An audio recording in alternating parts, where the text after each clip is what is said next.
Hello hi नमस्कार, मैं आपका सूरज सर स्वागत करता हूं आज की इस सेशन में। आज हम स्पेशल बताने वाले हैं NIOS स्टूडेंट्स के लिए कि अगर वो नीट का फॉर्म फिल करते हैं तो जो कुछ पैटर्न है नीट का उसमें कैसे वो हैंडल करेंगे। जैसे कि कुछ बड़ा जेन्युइन सवाल है कि जी नीट में तो पूछता है कि आपका 11th का डिटेल चाहिए, बट हमने 11th तो किया ही नहीं है। दूसरी बात ये कि नीट में तो ये भी कहता है कि आप 12th का डिटेल दीजिए। तो हम अगर मान के चलिए PCM बैकग्राउंड से हैं, या मान के चलिए कि हम आर्ट्स बैकग्राउंड से हैं, कॉमर्स बैकग्राउंड से हैं और हमारे पास एडिशनल सब्जेक्ट है, तो हम कैसे हैंडल करेंगे। तीसरा सवाल हमारे मन में आता है कि काउंसलिंग के टाइम में कैसे इसको किया जाएगा। और फिर एक बड़ा सा डर होता है कि हमारा फॉर्म रिजेक्ट तो नहीं हो जाएगा, या यूं कहिए कि क्या हम नीट के लिए एलिजिबल हो पाएंगे। तो सबसे पहले तो हम इसी सवाल का जवाब आपका देंगे कि क्या आप नीट के लिए एलिजिबल हैं या नहीं हैं। पहले ये हम आपको क्लियर कर देंगे, उसके बाद फिर हम आपको आगे की चीज़ें बताएंगे। तो सबसे पहले तो आपको ये समझना पड़ेगा कि NMC का जो नवंबर 2023 में रिपोर्ट आया था, उसमें इस रिपोर्ट में साफ साफ कहा गया था कि पहले जो रूल्स थे उस रूल में ओपन बोर्ड वाले को कभी भी इंक्लूड नहीं किया जाता था, उनको एलिजिबल नहीं दिया जाता था। लेकिन उस रूल को चेंज करके अब ओपन, यानी कि ओपन का नाम तो साफ साफ ना देके मतलब जो रेगुलर था नॉन रेगुलर तो ओपन ही कहलाएगा, तो एडिशनल सब्जेक्ट की भी मान्यता दे दी गई। उसमें साफ साफ ये लिखा गया कि अगर आपके पास ये 4 सब्जेक्ट एडिशनल में हैं, फिजिक्स, केमिस्ट्री, बायोलॉजी, इंग्लिश, और इसमें एक और आप देखेंगे एलिजिबिलिटी में कि फिजिक्स, केमिस्ट्री, बायोलॉजी का एग्रीगेशन मार्क्स 50% होना चाहिए। तो इस तरीके से अगर आपके एलिजिबल हैं, आप इस तरह के मार्क्स आपके पास में अगर है तो आप एलिजिबल हैं। इससे कोई फर्क नहीं पड़ता आप किस बैकग्राउंड से थे। हालांकि नीट के ऊपर एक सवाल भी खड़ा हुआ कि इन फ्यूचर आप कैसे डॉक्टर क्रिएट कर रहे हो, इस तरह की चीज़ें कर रहे हो जिससे कि आप हर बैकग्राउंड को लिए जा रहे हो। बट ठीक है, इन एलिगेशंस के बावजूद भी आज की डेट में ये गुड न्यूज़ है कि सारे लोग एलिजिबल हैं। नीट एग्ज़ाम को क्रैक करना है और उनके पास ये 4 सब्जेक्ट होना चाहिए, भले ही वो 2 अलग अलग मार्कशीट में हो या 1 मार्कशीट में हो, डजेंट मैटर। ठीक है ना। फॉर्म फिलअप में जो स्टेप आएगा वो भी बताऊंगा, और मैंने एक वीडियो बना रखा है टोटल फॉर्म फिलअप का, वो डिस्क्रिप्शन में मैंने दे दिया है, उसको आप देख लीजिए कि कैसे हमने step by step form fill करना है। ठीक है ना। तो अब जब हम बात करते हैं आगे का नीट के बारे में, ठीक है, तो अब एलिगेशंस तो लगा है उसके ऊपर NMC के ऊपर, लेकिन अभी देखेंगे अभी जो 2024 से, हाँ 2024 से शायद जो अभी होंगे उनका एक नेक्स्ट का एग्ज़ाम भी होगा। मतलब वो बात की बात है, उसको रहने दो। मतलब ऐसा है ना कि पहले क्या होता था कि कॉलेज करने के बाद सीधा डॉक्टर ही होता था, अब लेकिन उसका एक एग्ज़ाम देना पड़ेगा तब जाकर होगा हो रहा है। लेकिन मैं फ़िलहाल यहाँ पर आता हूँ। तो जैसे यहाँ पर हम बात कर रहे हैं जी कि NIS का कोई विद्यार्थी है, ठीक है ना। अब NIS का जो स्टूडेंट है, अब उसको क्या है प्रॉब्लम कि वो ऑन डिमांड से या पब्लिक एग्जाम से एडिशनल सब्जेक्ट दे रहा है। वो ऐसा सब्जेक्ट दे रहा है, एडिशनल सब्जेक्ट दे रहा है, या वो उसने टोटल NIS से ही 12th किया है, टोटल 5 सब्जेक्ट, दोनों ही केस में हम आपको बता रहे हैं यहाँ पर। तो अब इनके पास तो सिंगल मार्कशीट होगा, बट इनके पास तो 2-2 मार्कशीट हो जाएगा ना। फिर तो इनके पास तो 2 मार्कशीट हो जाएगा। तो जो नीट का फॉर्म फिलअप हो रहा है उसमें 12th का थोड़ी ना मांग रहा है, 10th का ही तो देना है। काउंसलिंग के टाइम में आप जब दिखाएंगे कि देखिए इस तरह का सीन है मेरे पास, तो देखिए जब NMC ने ही गाइडलाइन एंड रूल्स रेगुलेशन दिया है तो आप मन में क्यों प्रिडिक्ट कर रहे हैं कि वो आपको नहीं लेंगे।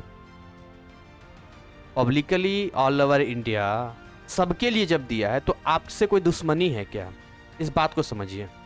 तो 2 मार्कशीट का हिसाब किताब मैं आपको एक PDF में दिखाता हूँ। मैंने एक छोटा सा PDF बनाया था, मैं इतना घबरा गया था जब निकला था, बच्चे बोले सर कैसे क्या होगा। देखिए मैंने शॉर्टकट लिया है, एक पेज है यहाँ पे। इस पेज में देखिए सबसे पहले यहाँ पर 10th के बारे में डालना है। 10th का जो भी डिटेल है आप यहाँ पर पुट कर दीजिएगा, फिल कर दीजिएगा।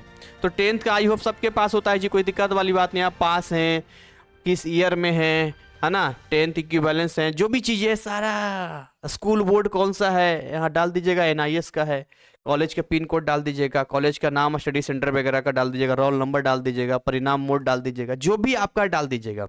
अब देखिए यहाँ पे आते हैं 11वीं समकक्ष 11th में आते हैं। तो 11th वाला में जब हम आते हैं यहाँ पे तो ये प्रॉब्लम हमारे पास आता है। तो 11th वाला में आपको क्या करना है, मैंने उस वीडियो में भी बताया था कि यहाँ पर दो ऑप्शन आता है, एक आता है आप पास्ट हैं और एक आता है नॉट अप्लीकेबल। आपको क्लिक करना है नॉट अप्लीकेबल पे। किस पे क्लिक करना है? नॉट अप्लीकेबल पे। जैसे नॉट अप्लीकेबल क्लिक करेंगे ऑटोमेटिक सारी चीजें आपका देख लीजिएगा, जो भी रहेगा इतना ही करना है और सीधा उसके बाद आपको लेके आना है 12th वाले पे। 12th वाले में सारी चीजें आपको फिल कर देना है, जो भी आपको फिल करना है, कौन सा कॉलेज है, कैसे क्या है, जो भी चीजें यहाँ पे। उसके बाद जो है यहां पर आपको समझना है कि आप जिस बोर्ड से भी हैं वहां टोटल मार्क्स यहां पर लिख दीजिए, यहां परसेंटेज लिख दीजिए और उसके बाद यहां पर केवल 4 सब्जेक्ट का आपको ध्यान देना है, इंग्लिश, केमिस्ट्री, फिजिक्स और बायोलॉजी। इन 4 आपका एडिशनल है तब भी कोई दिक्कत नहीं है, लेकिन कंडीशन आपके पास रिजल्ट होना चाहिए भाई। उसके बाद फिलअप करके आगे बढ़ जाना। तो देखिए यहां पर जो है क्लियरली मैं आपको बता रहा हूं कोड के बारे में। तो अगर मैं यहां पर आपको पहला कोड तो मैंने आपको बता ही दिया कि फर्स्ट कोड किनका है, तो फर्स्ट कोड उनका है जो कि अपेयर हैं, यानी कि अभी वेट कर रहे हैं रिजल्ट आने का, जो एग्जाम देंगे। कोड 2 किन के लिए, इसको समझ लेते हैं जरा। कोड 2 में आपको बताते हैं, ठीक है, अलग अलग कोड है, तो एनआईएस का कौन सा कोड जाएगा ये जानना जरूरी है, तभी तो हम उसको आगे फिर कर पाएंगे। देखिए लिखा है वो कंप्लीटेड अ पीरियड ऑफ, जिन्होंने भी आईएससी बोर्ड का है तो कोड 2 यूज करेंगे। और इसमें कंडीशन है द लास्ट 2 इयर्स स्टडी में English, physics, chemistry, biology include होना जरूरी है, ठीक है। एनी अदर रिलेटिव भी ले सकते हैं मेजर सब्जेक्ट में, जिसमें लिखा है आगे का एनसीईआरटी को फॉलो करके। अब देखिए जो 10+2 देखिए साफ साफ लिखा, national institute of open schooling NIOS या स्टेट ओपन स्कूल्स, यानी जितने भी स्टेट, चाहे राजस्थान हो, उत्तराखंड हो, यूपी किसी का भी है, बिहार का, as a private candidate from state board, उनके पास क्या है, biology as an additional subject है किसी के पास, तो वो कोड 2 यूज करेंगे। जिनके पास बायोलॉजी एडिशनल सब्जेक्ट है, लिखा है ना यहाँ पे, aspirants who have passed 10+2 from the National Institute of Open Schooling State as a private candidate from a state board। एक तो ये हो गया कि आप पूरी तरीके से NIS से पास हैं तो भी कोड 2 यूज करेंगे, या अगर आपके पास बायोलॉजी एडिशनल सब्जेक्ट है तब भी आप कोड 2 इस्तेमाल करेंगे। मतलब NIS के लिए हम लोग जो कोड यूज करेंगे वो कोड हम लोग 02 वाला यूज करेंगे, ठीक है। बाकी एक बार और देख लेते हैं, when apply code 2 noted that qualifying examination code need for dropper will also be the same. Droppers अगर हैं तो भी कोड 2 का ही इस्तेमाल करेंगे यहाँ पे। कोड 3 क्या कहता है, medical aspirants who have passed their intermediate pre examination degree in science stream from any recognised Indian university board other body with physics, chemistry and English as a compulsory subject must code 3 लेंगे। Qualifying examination should also include a practical test in the mention subject. तो जो already pass हैं पहले से intermediate exam और उनके पास physics, chemistry, biology है, तो देखिए NIS वाले का तो आपका काम हो गया, मैंने जितना था बता ही दिया, 02 जाएगा, सीधी सी बात है। NIS में या तो एडिशनल रहे या तो जो रहे, हम लोग 02 ही कोड यूज करेंगे। बाकी आप कहीं भी देखिए तो हम एक बार देख लेते हैं, हमें तो कहीं ऐसा दिख नहीं रहा है। नीट क्वालिफाइंग क्राइटेरिया कोड 5 का है, इंक्लूडिंग प्रैक्टिकल मस्ट कोड 5 नहीं, ऐसा भी नहीं है यहाँ पर। 6 वाले का पास BS who has pass BS examination with not less than 2 subjects include as they are illegal further such candidates must have passed class examination with physics, chemistry, biology and English.